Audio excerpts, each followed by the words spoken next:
Eguneko bigarren elkarrizketan Nagore Nieto dugu hemen Amagintza elkarteko aholkularia. Arratsaldeon, Nagore. Arratsaldeon. Zer moduz? Ondo. Ongi. Bueno, Amagintza elkartea, zer da? Azkenean da, amagindako euskitze laguntzeko pixka batez, amatxoi titia emateko arazoak dituzte eta gu saiatzen gara hor egoten, berei laguntzeko, bale? Alde batetik dauzkagu tailerrak, etortzen direla arazoekin eta beste aldetik badaukagu telefonoak, baude, uste dut 7 edo 9, ez dakit zenbat diren.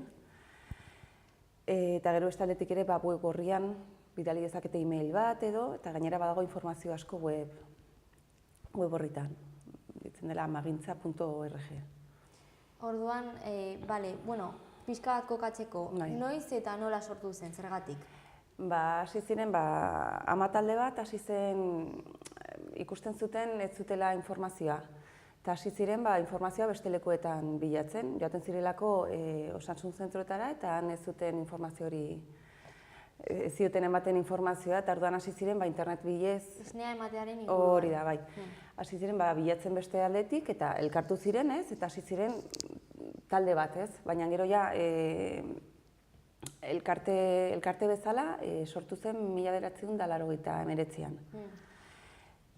Ez dakit zer gehiago esan. Bueno, jende asko aldago hor sartuta. Bagaude, orain bagaude, 70 uste dut esan ziatela beste egunean, eta batzuk bagara aholkulariak, beste batzuk badaude web horria eramaten, gero badaude ere kideak, pixka bat denetarik.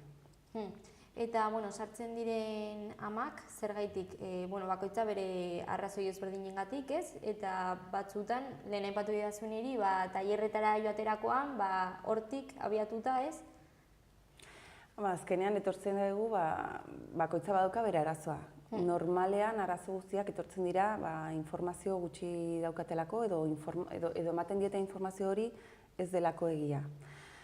Pena bat da, baina suposatzen da gu joaten garenean medikoaren gana, suposatzen da informazio hori izan behar duela edo gu konfiantza daukagula pertsona horrengan eta askotan etortzen dira eta esaten ditu, eske medikoak esan dit, eman behar duela titia 3 ordutan bakarrik, 3 ordu pasatzen direnean titia eman eta bakarrik 10 minutu titi bakoitza eta hori, pena bat da, zeren horregatik bukatzen direlako, bukatzen dira, ez dakit nola esaten dira laktantzia asko, ez?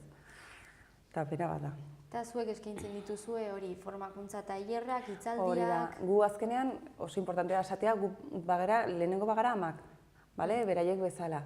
Baina badaukagu formazio bat, baina lehenbizi bagara amak, eta orduan bagara formazio daukagun ama batzuk, arazoak dituzten beste ama batzuei laguntza ematen. Zeintzuk dira ohiko akatsak titia ematerakoan? Postura edo, txikiak ez dutelako postura honean jartzen, edo txikiak ez duelako ondo irekitzen ahoa. Gero esaten zuena, aholku txarrak, eske esan zidaten egiteko hau, eta hori. Gero, seguritate falta. Ni hori ikusten dut asko etortzen dira uste dutela ez dutela esnea edo ez dila izan behar gai esnea emateko, pixka bat hori. Tailerretan, hitzaldietan eta emakume ezberdinen esperientziak elkar banatzen dira, ez? Eta pentsatzen dut bakoitza bere bizipen ezberdinak izango dituztela. Bai, etortzen da denetarik. Eta geroan elkartzen direnean, gaude gu aholkulariak gaudean, baina gero ere beraien artean hitz egiten dute eta batzutan beste amak ikustea zu bezalako arazoak dituztela, baina batzutan uste duzu bazera un bitxo raro, ez? Badukazulako hau edo beste hau, eta joaten zara ara eta ikusten duzu beste amak daudela zu bezala. Eta ja bakarrik hori laguntzen die pila bat. Eta hori kasu ezberdinak batzuk bikiak dituzte, beste batzuk ez, eta hori ere aldatzen da egoera, ez? Bai, eta normalean beraien artean, ni adibidez izan ditut bikiak, eta beti etortzen direnean ama bat bikiekin, beti joten ez berarekin, ez, edo adibidez, uste baino lehen jaio diren umeak, prematuros edo ditzen direnak ere, beraien artean ere laguntzen dira, kasu bakoitza badauka bere gauza, eta orduan, zu bezalako arazoak dituen beste batekin elkartzen zarenean, laguntzea oso erreza da. Zure kasuan gainera, horrela hasi zinen hor pixka batez, bikiak zenituen, ara joan zinen tailer batera edo hitzaldi batera, eta hortik zure kasua ezberdina zenez ez, bikien... Ni tailer askotara joan nintzen. Bai, ni oso gustora sentitzen nintzenan, eta ni askotan joan nintzen naiz, eta gero ja nituen arazoak ja ez izan, baina joaten nintzen oso ondo egoten nintzelakoan, ez? Eta orduan, hasi ziren, amagintzako beste aholkulariak niri deitzen, badaukagu beste ama bat bikiekin, ea laguntu dezakezun, ea nola gintzen nuen zu, nola izan zen zuen esperientzia, zer behar zenuen edo zer.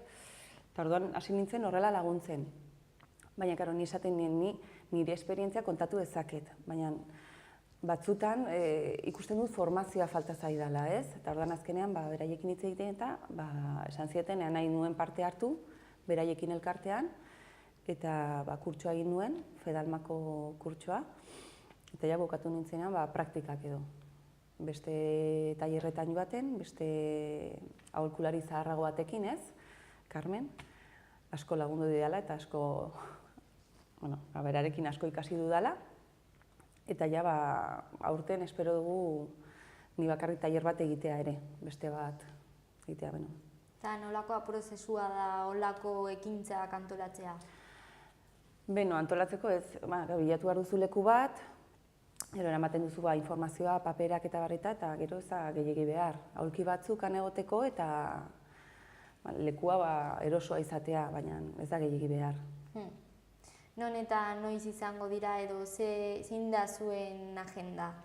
Orain tailerrak badauzkagu hemen Iruñerrian, badauzkagu Antsoainen eta Sarrigurenen. Hurrengo hilabetean Sarrigurenen izango da azaroak 20an, goizeko 10:00 eta Antsoainen izango da 8an eta 29an. Han bada arratsaldez eta 5:30.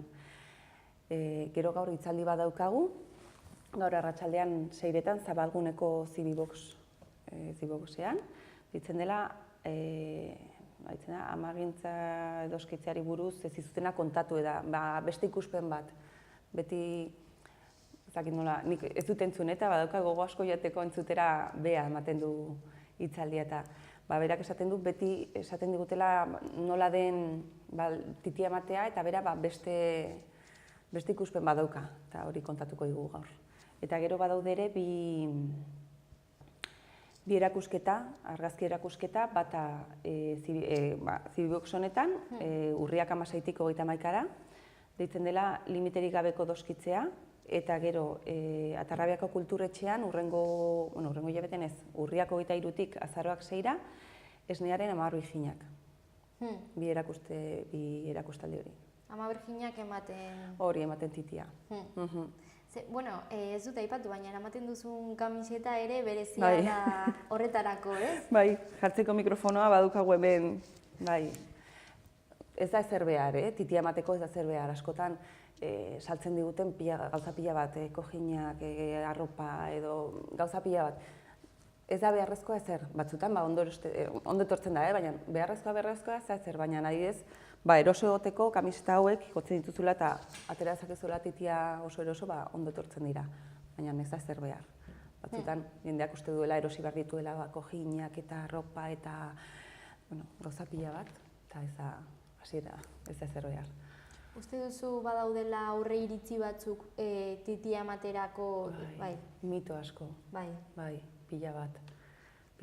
Jendea uste, adibidez, bikiekin. Bikiak baituzu, ez duzu izango zea bientzako. Edo, zesarea bat egiten badizute, esnea geroago igoko da. Horretako gauza pila bat. Eta etortzen direnean... Horregatik beharrezkoa da horrelako elkarte bat. Informazioa oso garrantzitsua da. Gu beti esaten dugu, etortzea, aurdun zaudenean, etortzea oso importantea da. Informazioa izateko, eta gero beste amatxoei ikusteko nola ematen duten titia. Gu beti esaten dugu, orain dela urte pila bat, ez zela behar, ez zeuden gaur ditugun arazoak. Eta esatute, orain zergatik daukagun arazo hauek, zergatik ikasi behar dugu titia ematen. Lehen, familian beti, bazeuden etxe berean jende asko. Zure aizpak, ezakit, izeba, kamona, beti ikusten zenuen jende pila bat titia ematen. Eta orain bizi gara bakarrik gure etxean, itxita, ez dugu inor ikusten titia ematen zailagoa da azkenan. Horregatik erakutsi behar dugu nola ematen dugun titia besteak, errezagoa izateko. Eta agian ere ez dakit, internetekin informazio gehiegi eta hor edonor jarri dezakela. Bai, batzutan informazio falta eta bestetan informazio gehiegi. Bai, jakin behar da non ikusi informazio, osea, non bilatu informazio hori, zeren batzutan begiratzen duzu gauza batzuk eta bai, informazioa da, baina ez dago ondo egin da. Zuen ekitaldietan, norbait joan nahi duenak zer egin beharko luke edoak, inskribatu edo? Ez, agendan begiratu non egonten garen eta etorri, bakarrik. Eta hor da, aitak etortzen badira aitak asko gustatzen zaigu, ongi etorriak dira, amonak eta aitonak ere, semeak ere, batzutan badukagulako beste seme bat handiagoa, jende guztia da ongi etorria, baina ez da inon apuntatu behar. Eta hori zuen webgunean ikus daiteke? Bai, gure webgunean, amagintza.org-en, badago agenda bat, eta hor jartzen ditugu gure hitzaldiak egiten baditugu edo eta tailerrak. Eta zuen parte izan nahi duen norbaitek? Gurekin harremanetan jarri, web horrian ere ja uste dut badagola leku bat jartzen duela kidea izan nahi baduzu betetzeko eta bestela gurekin harremanetan jarri telefonoetan edo tailer batean edo eta hori eskribatu. Urtean behin uste dut egiten dela diru laguntza bat eta diru laguntza horren truke badaukazu asamblean parte hartzeko aukera, badaukagu liburutegi bat, hartu dezakezu behar dituzun liburuak, eta gero ere materiala alokatu. Eskaintza anitza, ez? Bai. Oso ondo. Momentuz hor daukagu aipatu dituzun ekitaldi guztiak. Hori da. Animatu gaur arratsaldean, izango dugun hitzaldira espero dugu oso ondo egotea. Eskerrik asko, Nagore. Zuri. Eta hurrengora arte. Mila esker.